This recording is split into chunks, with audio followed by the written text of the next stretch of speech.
नमस्कार. पुणे डिजिटल मीडियामध्ये आपले स्वागत. मी महाराष्ट्र प्रतिनिधी श्री योगीराज परदेशी.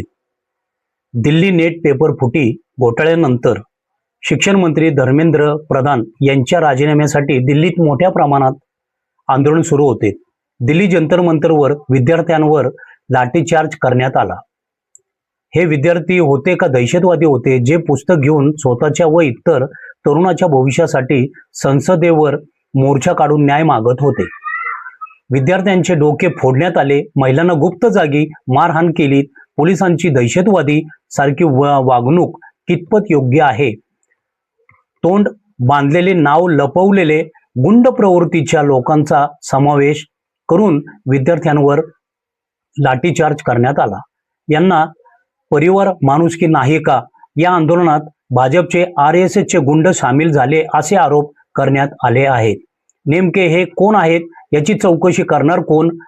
तिरंगा अपमान दिल्ली पोलिसांनी केला आहे. हे खरं भारतीय आहेत का पाकिस्तानी आहेत? जे संविधान घेऊन विद्यार्थ्यांच्या भविष्यासाठी आंदोलन करीत आहेत त्यांना मारहाण, पण ज्यांच्या मुलांचा व शिक्षणाच्या व्यवसायाने बळी घेतलेत त्यांना न्याय कोण देणार? हा सवाल उपस्थित केला जात आहे. नरेंद्र मोदी पंतप्रधान यांनी पत्रकार परिषद घेत का नाहीत?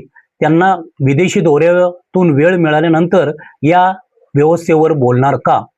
या तरुणावरील लाठीचार्ज थांबवता आला असता या शिक्षण व्यवस्थेला बदलता येईल का? हो, लोकशाहीच्या जागी हुकुमशाही सुरू आहे असे अनेक सवाल या विद्यार्थ्यावरील लाठीचार्जमुळे समोर येत आहेत.